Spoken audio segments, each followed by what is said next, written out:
मैं यूँ कह रहा हूँ कि अब हरियाणा के इलेक्शन के लिए हमने तैयारी करनी पड़ेगी। भाई जो हमारे से रूस गया, तुमको पता चल जाएगा 1 दिन में 2 दिन में, गांव में तो तुमको पता ही चल रहा है।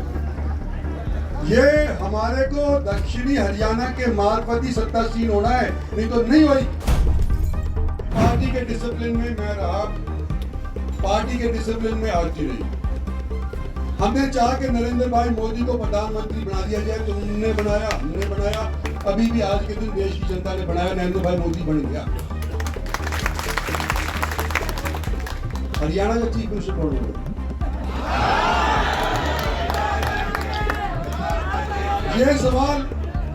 ये सवाल अब हमारे सामने आएगा, तो सोचेंगे, विचारेंगे, बात करेंगे, पार्टी से भी करेंगे, पार्टी की टिकट लाने की कोशिश करेंगे। हरियाणा विधानसभा चुनाव में जीत की हैट्रिक लगाकर भारतीय जनता पार्टी ने इतिहास रच दिया है। टफ चुनावी पिच पर शानदार बैटिंग करते हुए पार्टी ने निश्चित मानी जा रही हार को जीत में तब्दील कर सबको चौंका दिया। जिस अहिरवाल बेल्ट में बीजेपी ने शानदार प्रदर्शन करते हुए 11 में से 10 सीटें जीती, वहां की राजनीति गरमाई हुई है। इस हलके के कद्दावर नेता और मोदी सरकार में मंत्री राव इंद्रजीत सिंह अपने बयानों और तेवर से लगातार मीडिया की सुर्खियों में छाए हुए हैं। लोकसभा चुनाव परिणाम आने के बाद से लगातार पार्टी को जमकर आंख दिखाने वाले राव इंद्रजीत मुख्यमंत्री पद पर अपनी दावेदारी को लेकर चर्चाओं में हैं। अहिरवाल में जो बीजेपी के 10 विधायक जीते हैं, उनमें 9 स्पष्ट रूप से उनके समर्थक हैं, जो 8 अक्टूबर के बाद यानी नतीजे आने के बाद से लगातार राव के दरबार में दस्तक दे रहे हैं। सियासी हलकों में इसको लेकर अटकलों का बाजार गर्म है।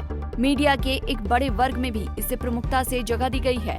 बताया जा रहा है कि राव अपने समर्थक विधायकों के बल पर बीजेपी हाईकमान पर मुख्यमंत्री पद को लेकर दबाव बनाना चाहते हैं। मीडिया में चल रही इन बातों पर अब खुद केंद्रीय मंत्री राव इंद्रजीत सिंह ने प्रतिक्रिया दी है। उन्होंने अपने आधिकारिक सोशल मीडिया एक्स हैंडल पर एक पोस्ट के जरिए अपनी बात रखी है। राव ने लिखा है, कुछ मीडिया चैनलों पर तथ्यहीन खबरें चलाई जा रही हैं, जिनमें मुझे 9 विधायकों के साथ बगावती दिखाया जा रहा है। ये सब तथ्यहीन, आधारहीन समाचार है। मैं और सभी साथी विधायक भारतीय जनता पार्टी के साथ मजबूती से खड़े हुए हैं। दरअसल सूत्रों के मुताबिक मीडिया में चल रही ऐसी खबरों से बीजेपी का हाईकमान असहज महसूस कर रहा था। एक मुश्किल लड़ाई को जीतने के बाद लोकसभा में मिले झटके से उबर रही पार्टी सरकार गठन से पहले ऐसी परिस्थिति नहीं उत्पन्न होने देना चाहती, जिसका आगे नकारात्मक असर हो। ऐसे में राव इंद्रजीत के इस सफाई को इससे भी जोड़कर देखा जा रहा है। क्या प्रेशर पॉलिटिक्स कर रहे हैं राव इंद्रजीत? राव इंद्रजीत सिंह हरियाणा के कद्दावर नेताओं में गिने जाते हैं। अगर देशवाली बेल्ट में हुड्डा और पश्चिम हरियाणा में चौटालाओं का नाम चलता है, तो दक्षिण हरियाणा और खासकर अहिरवाल में राव इंद्रजीत का सिक्का चलता है। 2 बार महेंद्रगढ़ और 4 बार गुड़गांव संसदीय क्षेत्र से संसद पहुंच रहे राव जब तक कांग्रेस में रहे तो अहिर बेल्ट में कांग्रेस का जलवा रहा, और जब बीजेपी में आए तो यहाँ भगवा दल का दबदबा हो गया। 2014 में बीजेपी ने इस क्षेत्र की सभी 11 सीटें जीती। 2019 में थोड़ा नुकसान हुआ, लेकिन फिर भी पार्टी 8 सीटें जीतने में कामयाब रही और 2024 में पार्टी फिर 11 में से 10 सीटें जीतने में सफल रही। यही वजह है कि राव इंद्रजीत सिंह ये दावा करने से नहीं चूकते कि अगर दक्षिण हरियाणा ने बीजेपी को समर्थन नहीं दिया होता तो मनोहर लाल खट्टर 2 बार मुख्यमंत्री नहीं बन पाते। दक्षिणी हरियाणा ने पिछली बार और उससे पिछली बार अगर भारतीय जनता पार्टी का सहयोग नहीं दिया होता तो मनोहर लाल जी खट्टर 2 बार चीफ मिनिस्टर नहीं बनते, और आज के दिन भी अगर पब्लिक चाह रही है तो भगवान सुन रहा है। चुनाव से पहले जबरदस्त सत्ता विरोधी लहर का सामना कर रही बीजेपी केंद्रीय मंत्री राव इंद्रजीत सिंह को नाराज रखने का जोखिम मोल नहीं लेना चाहती थी, लिहाजा टिकट वितरण में उनकी खूब चली और पार्टी ने उनके मन मुताबिक अहिरवाल बेल्ट में टिकट बांटे। 2019 में अपनी बेटी आरती राव को चाहकर भी चुनाव नहीं लड़वा पाए राव ने इस बार अटेली से टिकट दिलवाया।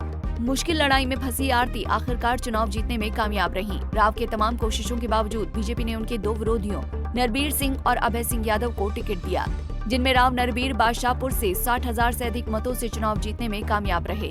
वहीं अभय सिंह यादव अपनी सीट बचाने में नाकामयाब रहे।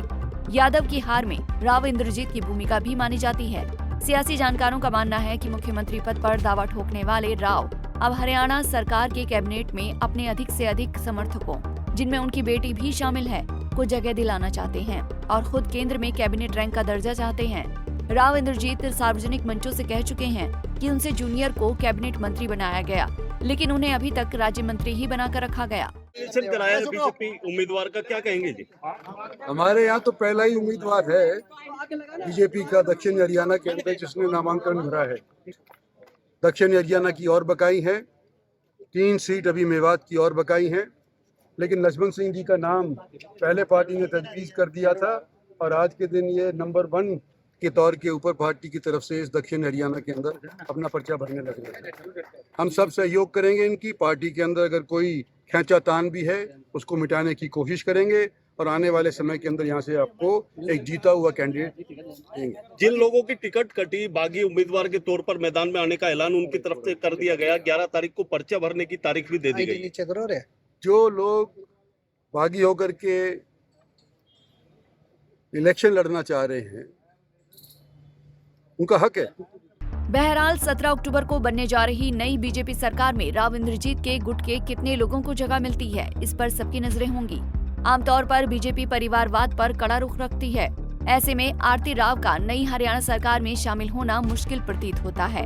वहीं बादशाहपुर से जीतने वाले राव के विरोधी नरबीर सिंह का मंत्री बनना लगभग तय माना जा रहा है। ऐसे में अहीरवाल की राजनीति आने वाले दिनों में और दिलचस्प होने वाली है। Bureau report, Punjab Kesari TV. हमसे जुड़े रहने के लिए हमारे YouTube चैनल को सब्सक्राइब करें और नई वीडियो की नोटिफिकेशन के लिए बेल आइकॉन को दबाएं। अगर आप ये वीडियो Facebook पर देख रहे हैं तो लाइक जरूर करें और ज्यादा से ज्यादा शेयर करें। धन्यवाद।